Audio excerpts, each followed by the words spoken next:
Balaam, dans certains textes bibliques, il est considéré comme un serviteur de Dieu. Mais cet homme a vraiment une mauvaise réputation. À chaque fois qu'il y a un problème de maudire un certain peuple, on allait vers Balaam.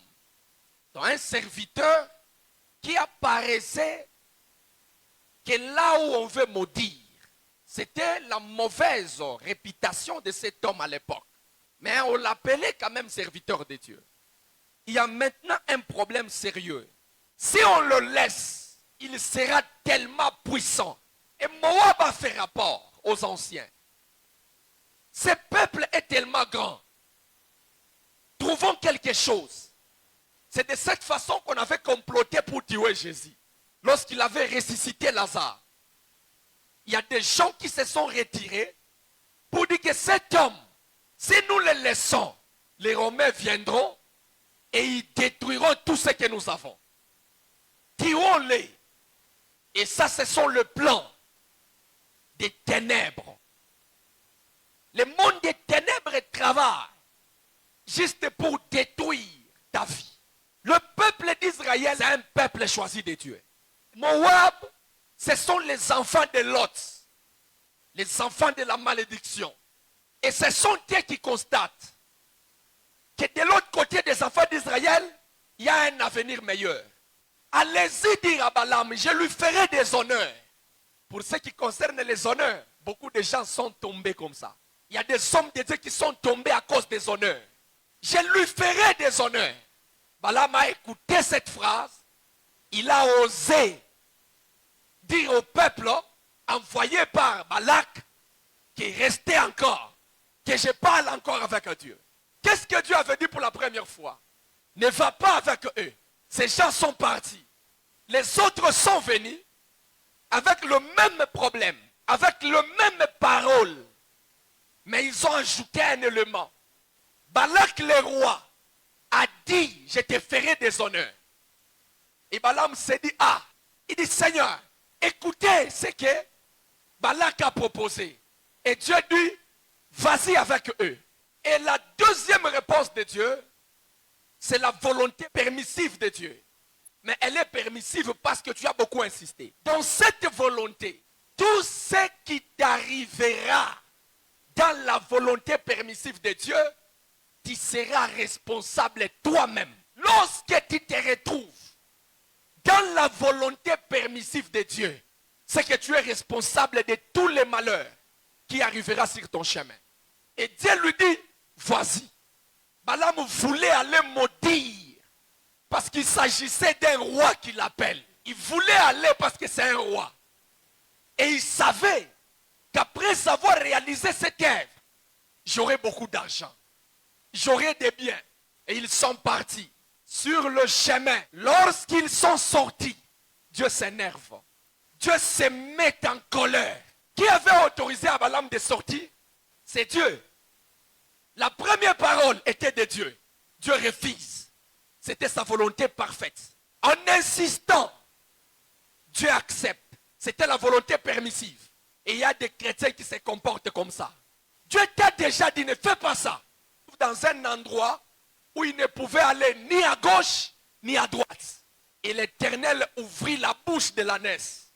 C'était pour la deuxième fois que l'animal a parlé dans la Bible. L'ânesse a parlé à Balaam. Qu'est-ce que je t'ai fait pour que tu me traites ainsi? Comme Balaam savait que Dieu, pour accepter une demande, il a besoin de voir l'animal innocent mourir. Il a pris un taureau. Il a pris un animal. Il change de position. Il sacrifie un autre animal. Il monte encore sur une montagne très élevée. Il regarde le peuple. Il ne sait pas maudire. Il descend. Il dit, c'est impossible. Il travaille 24 heures sur 24 heures. Il change de position jour après jour avec l'objectif de maudire ta vie. Peut-être toi tu ne sais rien. Et le peuple d'Israël ne savait rien. Ce soir, ton Dieu a refusé d'écouter Balaam. Maudit soit le jour de ma naissance. Même le ventre qui m'a conçu soit maudit. C'est quoi ce qui signifie le jour de la naissance? Ça, ce n'est pas péché. Qui avait choisi pour Job de naître ces jours-là? Qui avait choisi pour Job sa mère? C'est Dieu. Mais lui maudit les jours de sa naissance. Je ne sais pas s'il le faisait inconsciemment. Mais en vérité, il avait maudit Dieu. Les malheurs. Les diables. C'est un dérangeur. Jésus a regardé la scène. Il dit, mon père, si c'est possible que cette couple-là s'éloigne de moi. Et Jésus ayant compris que c'était sa pensée personnelle, il rentre dans la pensée de Dieu directement. Il dit, non. Je ne fais pas ma volonté, Seigneur. Ta volonté. Le diable, c'est un dérangeur. Kabaraka tu kaloko, kale mungu anakupatia kaloko tu. Unaonekanika sema weye jo weye. Tunaomba tu Mungu. Kama Mungu anakupatia kabaraka kaloko, akupeleke kwa nakubale washakupata kwa kabaraka kakuenea. Wangarembele kako na kiabo. Kabaraka tu kadoko. Kadoko tu ni kadoko sana.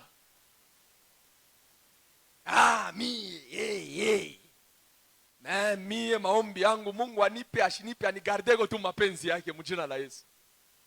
Que Dieu soit béni. Mungu anichunge tu mapenzi yake. Gloire au Seigneur. Et lorsque vous lisez l'histoire de Job, c'est comme si Job avait souffert pendant 7 ans, pendant 15 ans. Job a perdu tous ses biens dans moins de 30 jours. Job n'a même pas fait 2 mois dans la souffrance.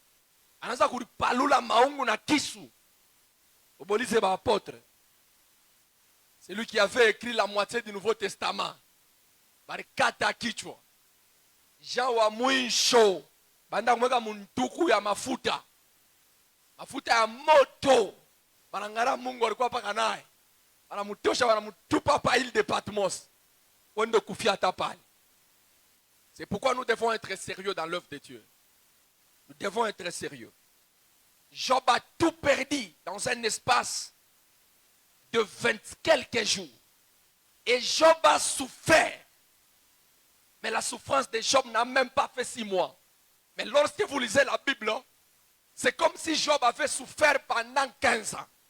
Et le livre de Job, c'est un livre que j'aime pas lire.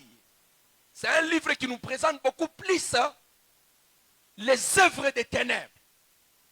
Qui nous présente beaucoup plus les œuvres du diable que ce que Dieu avait fait. Dieu a multiplié les biens de Job dans un seul chapitre et l'histoire de Job terminée. Mais du début du livre de Job, déjà au premier chapitre, le verset 6, on nous montre comment Satan s'organise. Il va même là où Dieu est. Il accuse Job. Tous les chapitres, Job a été visité par ses amis. Job a souffert. Job. Et c'est à la fin là-bas, Dieu a intervenu. Ce que Balaam veut, c'est les honneurs. Il veut satisfaire le cœur de Balak. Comme Balak, c'est le roi, il veut les satisfaire afin d'avoir beaucoup de biens. Et il y a des hommes de Dieu qui se comportent ainsi. Imaginez-vous, c'est un roi qui vous appelle. Quelle serait votre attitude? C'est de cette façon que les hommes de Dieu ont abandonné la foi.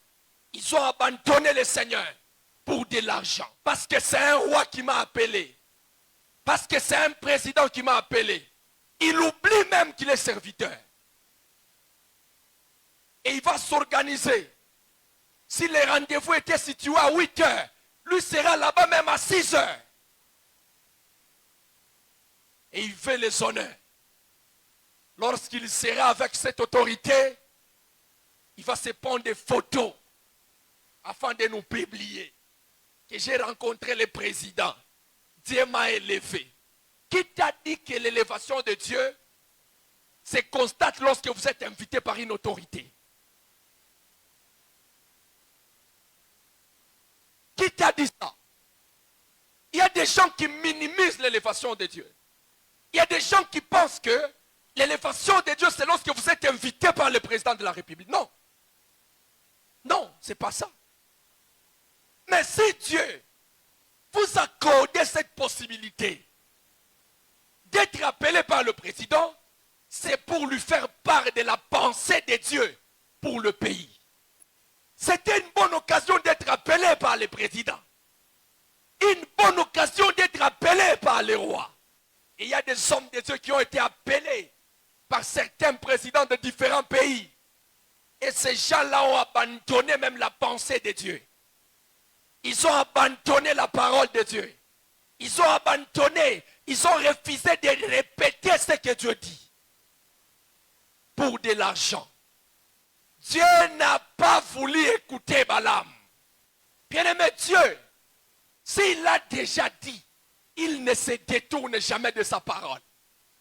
Dieu n'est pas un homme pour mentir, ni un fils d'un homme pour se repentir.